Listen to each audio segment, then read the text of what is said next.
What is going on, you guys? Bastion Wadger here, and today I'm coming at you with my boy Rob. Rob, say hi to the nice people at home.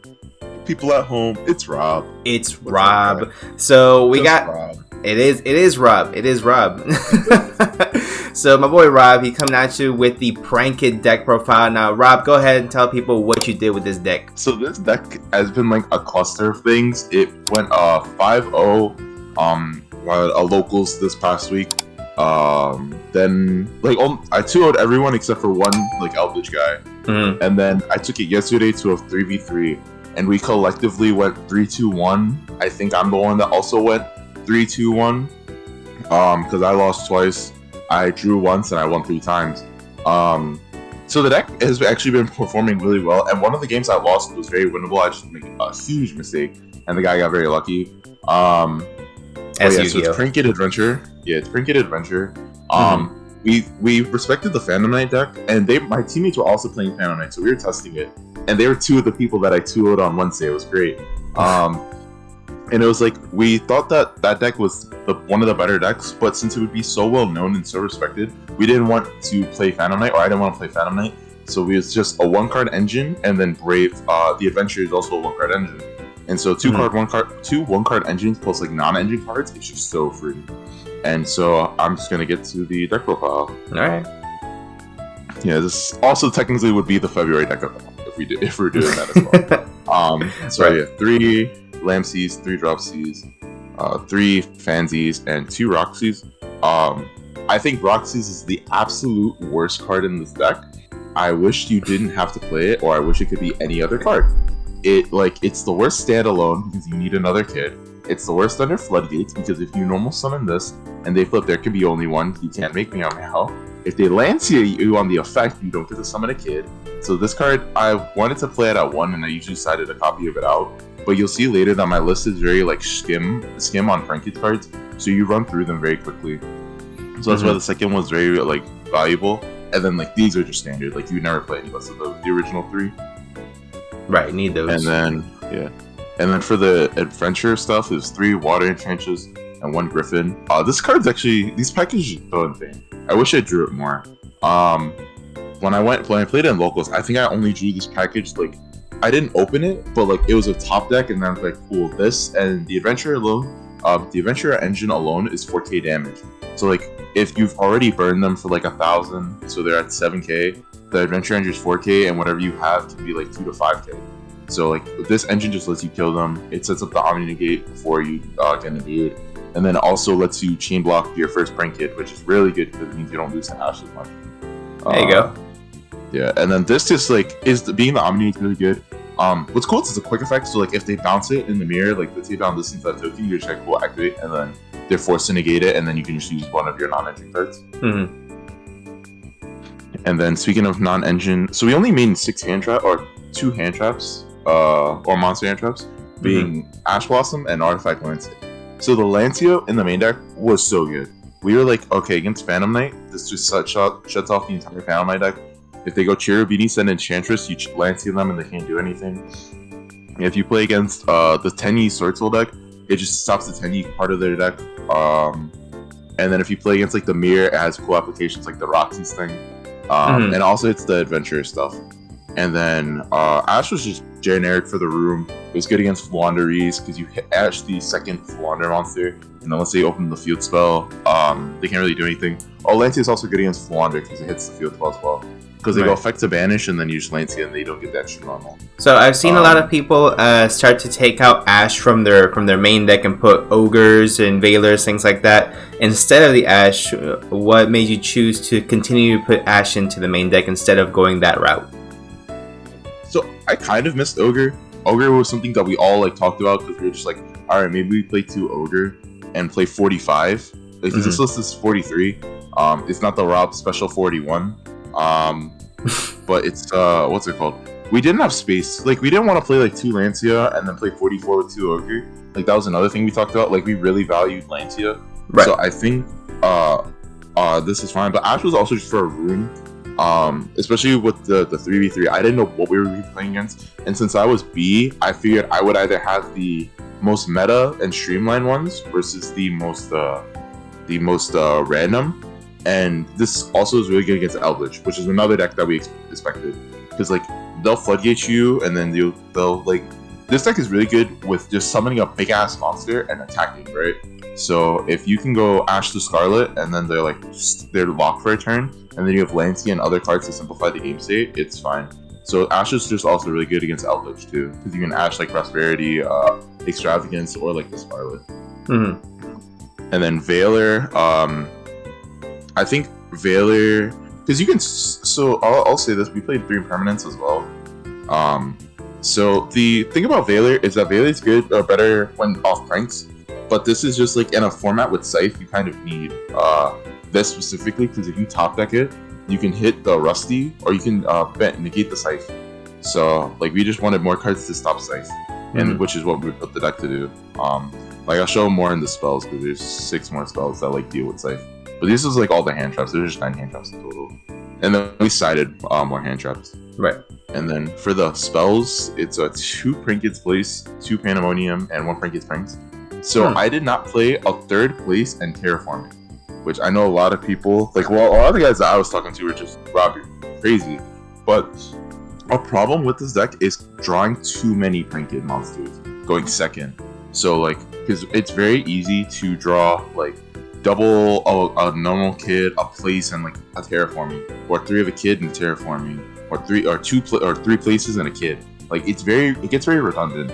So we cut those 2 down and just play this. It technically places the worst kid because it's not good to draw on multiples, and it plays into stuff like Droll, versus like a kid that like won't let you get Drolled unless it's Roxy's. But we've established that Roxy's is the worst one because of said reason. It plays everything.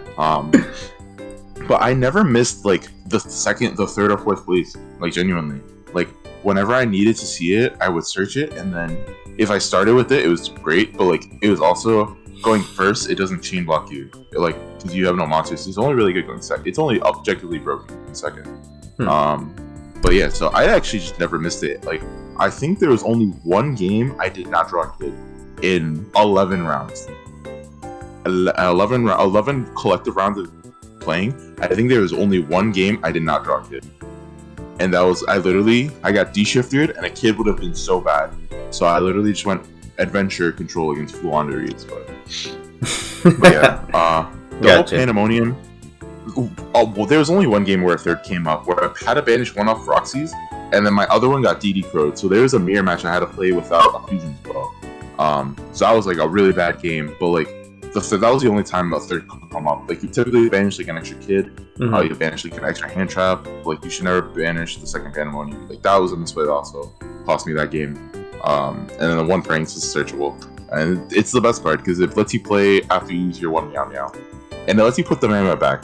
Like that was the other thing, because like if you have Lancia, you just may put the Pranks back, or may put the Pranks back, or put the Meow back with Pranks, and then you Lancia them, and you're only going to be able to 1 Butler them anyway. So then they're under Lancia, and you have Butler, and then you have the pressure of a Meow next. That makes sense. Yeah, and then the adventure stuff. I wish I drew Rights more. Right? This package is so broken. It chain blocks the first kid, it gets you an Omni Negate, it spins a card, it summons a monster, it just does so much. And then the fact that you can just like add Enchantress, check Enchantress, get that right, and then just have a free monster is crazy. Foolish is really good because it's just another thing. It's not such a free card inside out. But like it lets a 6-card package become a 7-card package, which is really nice. Because like in versus Phantomite goes 2 level 3s and Enchantress. So like any combination of 2 cards, you will get to it. But in a deck like this, you kind of just need to drop cards. So you objectively want to play more of these because these are just really good too. Yeah, and then so then the rest of the non-engine. So this was the other half of the deck that like kind of just dealt with Scythe. So we built the deck with this deck. Well, the theory with this deck was you would have 1, 2, 3, 4, 5, 6 plus 9, so 15 non-engine cards to just like tell your opponent stop what you're doing, and then you normal summon a Prank Kid, or you activate an adventure card, and that Mm. card just applies so much pressure because you hit them with these hand traps, and you use these non-engine cards versus versus not doing that. And then this was really good against Eldritch. It hits Floodgates, it goes in Rivalry. The Eldritch cards hit Scarlet. It hit not Scarlet. Cursed Elfland. Like all in all, I think like this package is perfect. And the only card we missed was Ghost Ogre a little bit. Like I think Ghost Ogre came maybe like once or twice. But if anything going forward, I would just play 2 Lancia and then maybe 2 Ghost Ogre. Like replace the 3rd Lancia and then just play 2nd Ogre with 44. Because this deck doesn't mind going over 45 or 40 because it's a 1-card engine deck. You're really set on having those 3 Ash, aren't you? Yes, I think this card is just really good in a diversified format. Especially because it's also really good against Wanderies and Eldritch, which this deck kind of like respects, but like it doesn't. Because the deck was more built to beat Phantom Knight. So like this card's mediocre into Phantom Knight, but it also deals with like hard drawn Fusion Destiny. It deals with what's it called? The Hulk of Fibrax. Like let's say you can Ash Hulk. Like you don't Imperm Hulk, you could Ash Hulk. And it's pretty good too. And then you can Ash Ashuna too, so it's also okay to like any Sword Soul. And the last 2 cards are Thunder Dragon Fusion and Instant Fusion. Every time I do this card is very mediocre, but like it's supposed to be just like Rocket Red, Summon Back 2. So like this card, when it's good, is really good. But like what for me it was very mediocre. There's also combos where you can make Toad with this, but we didn't play Poly, so those Toad combos come up less. And Thunder Dragon Fusion is just a really good recovery card. You can send it off Verte, and if you get Nibiru, you just make this, and it's really good. You just Verte send this, and because Butler's a like Thunder, I was gonna say a Lightning. And that's the main deck. 43. I think the only thing would be like potentially playing Ogre in the main deck, but outside of that, I don't think there's much I would change about it. Like I really like the like, you'll never not draw a Kid. Like that was the main thing. Like you always draw a Kid, 1 to 2 hand traps, and then like a Brave Engine card or another Kid. Drawing 2 Kids isn't that bad. Because you get to like play with like pranks in the center.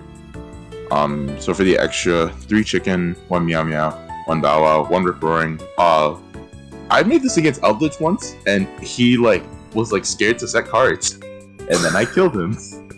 Like I knew he was playing. It was game 3, and I'm like, yo, Baltic kind of sucks into Eldritch. What if I just make this? And so I made this, and he's like, he goes Cursed Elfland. I'm like Ash, and then he's like, oh. I don't want to set cards because that Rip Roaring about to mess me up. So I'm just gonna pass, and then I killed him. This card is so good right now with Eldritch with Wanderies in the format. And then like this and Butler are good with if you play against like Invoked, because these has effects when they're sent to grave, even if it's like from the extra deck to the grave. Like he summons one and he adds back and he summons. So you get like value. Double Butler, because like there's hands that end on Double Butler. Like either you hard make one and then you Thunder Dragon Fuse, or if you draw Double Pandemonium, you can make one and then summon one of each of the kids off the kids effect and then summon another. So you basically get triple Raigeki versus the double Raigeki. Then 1 Weather Washer, or 1 Rocket Red, 1 Weather Washer. I only seen this card once. It was very I got boxied through it. So because like I made the lock with a Bow Wow and Rip, where I summoned back a Bow Wow or a Bow Wow so they can be destroyed by card effects, and I tribute to summon 2 and they couldn't be destroyed by battle. But then he made Boxy to summon both, and I was like, oh. Yeah, I feel like Weather Washer is one of those cards that needs to be played. Yes, but it's it was like. There's a ruling I remembered recently where it's like, if you activate if you declare attack on the Prank Kid and you activate any card, if they have an effect that would activate it, you can. So like, let's say I have this and Battle Butler. If I go declare attack with Battle Butler into like a DPE, and I go Tribute to destroy, that DPE can't activate when it's destroyed because it's until the end of the damage step. So even though it starts applying the minute the attack is declared, right? So like this lets you deal with floaters. It lets you deal with problematic cards. I just think this card is very good when you know the right application. It's the same thing if I go like make this and then go like Twin Twister Pitch, target 2 cards, they can't respond. Or they can't activate the cards in response. So I think this card is so like very necessary. And then Toad, I think I summoned it once, but like I was just winning that game. Yeah. So I think this card was fine. 1 Link Spider. This is for when you get Nibiru. I've never gotten a beard. 1 Verte. This is the theory is when you get Nibiru, you go Verte with the token and extender, make Verte, and then it's just like, okay, cool. Thunder Dragon Fusion, but it never came up. I made this once when I got like no fusion spells, and it was okay. Mm-hmm. And then Unicorn and Access Code to like kill people. Yeah, I think the extra was like I didn't miss anything. Nice. Maybe the Underworld Goddess, but like that card just doesn't come up enough, and like want to play like the safety cards like Link Spider and stuff. Right. And then for the side deck, I think the side deck was really good. There was just one card that we didn't get to play, which was There Can Be Only One. It's just because there was no space. But I think besides that, I think the side deck was perfect. It's like 3 Droll if they're playing the Fateful engine or the Adventure engine, this card's crazy. It stops the Omni Negate. It stops the. If they start with the blue one, the Enchantress, it's so good. Mm-hmm. It's really good against the Sword Soul deck. It's really good against just I think like if Wanderies too, like if they go effect to add, that's fine. Droll, and then they're just like, oh, I don't do anything. So like that's really good. Ghost Spell was our Respect in the Mirror match. And also it's another out to Scythe, because like let's say if they go Scythe but they don't pop DP, they pop something else, you just go cool, Bell the Scythe, and it's really good. And you can also Bell DP, which is also really good. You can Bell Called by the Grave, you can Bell their Chicken in the Mirror. Like this card is just really good. And you also can Bell stuff like Nadir Servant and Scarlet. So that was the other thing. There's another card, and it's good against like IDP too. Like this card just has a lot of coverage. And then 2 Nibiru for just like combo decks. I drew this card once in like the game I drew, and it kind of just won me the match because like I had Nibiru, Bow Wow, Pandemonium. So like he was not killing me, and I was up in life. And then for back row, 3 Twin Twister, 1 Duster, 1 Reboot. With the 2 Cosmics in the main, I think 5 of these were enough. I never drew any of these cards. Oh no, I drew Twin Twister once, and it was okay. But I did not draw Reboot, I did not draw Duster. When I played against the Elvish deck, I literally did not see an out to a TC Boo one game. Oh, not TC Boo, Rivalry. Oh. No, this deck out plays around Skill Drain very well, because everything tributes for cost. That's true. And everything activates Engrave. And the last card was 3 Judgment. I never drew this, but the theory on this, I drew it once when I was, when I played in locals when I won 5-0, where I won locals. He flips a Rivalry, and then I Judgment it, and then like he's just like, oh, I don't have another Flood. Like it's Skill Drain, but like this deck plays around Skill Drain very well. So, but yeah, so that is the 5-0 first place locals deck profile, as well as what I played for A3V3. I think this deck is really good this format. I think not a lot of people are respecting it. I think not a lot of people know how to play around it correctly. Like there's a lot of people that mess up the slight interactions, and then the Brave engine itself just applies so much pressure that like that one kid just becomes so much more powerful. And the fact that even if you draw like Fateful by itself, right? Like let's say you don't draw right, you draw Fateful, you can still chain block the kid. And that's the important thing. That means your first kid is resolving. Doesn't matter if you get impermed on your chicken. Doesn't matter if you like it doesn't matter if you get impermed on your chicken or hand trap later in your combo. So long as your first kid resolves, the deck has a way to play around almost everything. Like Nibiru, Veil, every hand trap. So all in all, I think this deck is really good this format. I arguably think it's better than Fam. But the thing is, Fam Knight can just like scythe you. It's like that's what people are starting to realize. That they just scythe you, and it's just like, oh, that's pretty good. But, you think adding DPE into this deck would clash? So actually, the original list we had tried it, but there was no room for Lancia. So Lancia was like the card that we weren't maining before. But we said Lancia would be so good that like this slot technically, because if you could play 44, like I'll just grab this card, right? So this could be a 44 card deck with like 2 Lancia, 2 Ogre, right? But you can argue that it can also just be 3 There Can Be Only One. But then it can also just be 3 the DP or the 4 DPE cards.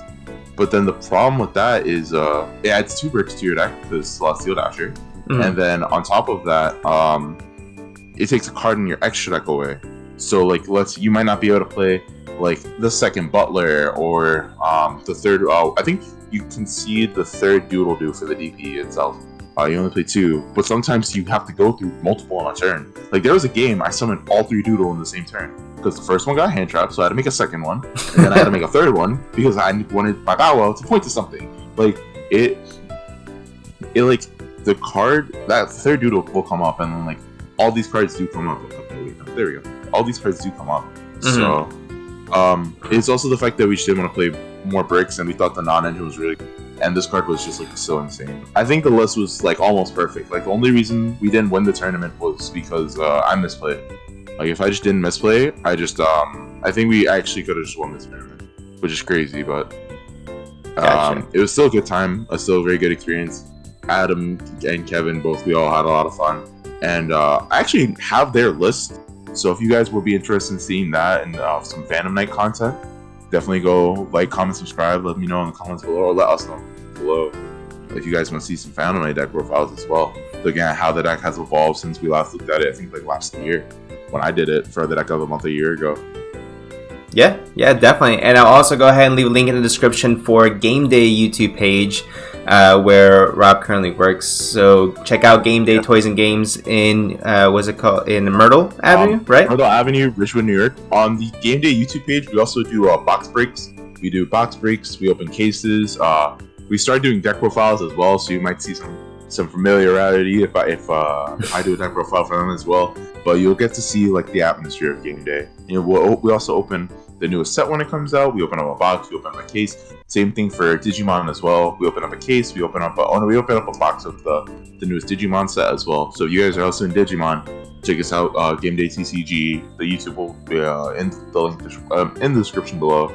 And yeah, I'll make sure that you guys have access to all those type of stuff. But Rob, thank you so much for coming out. That's a very, very cool Fuel Center. Are you guys selling those, by the way? No, these were like a customer gave these to us months ago, and he gave enough for all the employees. So this is mine. So that's around the 10 grand. If you want it, hit up Rob in the comments. Yeah. 10 grand, your firstborn child, whatever you're in the mood. Right, just a liter of blood, you'll be fine. Yeah, maybe half your liver. Right. We might need a few of those. There you go. Alright, thank you so much for coming out, Rob. I appreciate you sharing with us, you guys. Do you have any type of final advice for anyone looking to pick up Prank Kid in this current format? Don't imperm needle fiber. I think this deck is really good if you're gonna play Prank Kids. It's just being mindful of your card economy, and that your deck is a fusion deck, but it's also a link like spam deck. So like being able to like link climb is also something to always remember about the strategy too. Because that makes like access code like it's no business. Alright, Rob, thank you so much for coming out. Guys, if you guys did enjoy, go ahead and leave a like on the video and comment down below. How do you guys play Prank Kid? Do you guys play the Adventure Package? If you don't, I will be putting out a budget Prank Kid for you guys who don't want to play the Adventure Package. I got you guys on that. But again, let me know what you guys think in the comment section down below. Subscribe for more videos if you like seeing more of Rob. Let me know and we'll get him out here more often. I will fly to New York soon, actually, so we'll make some content there as well. But anyway, as for now, I'll go ahead and see you guys in the next one.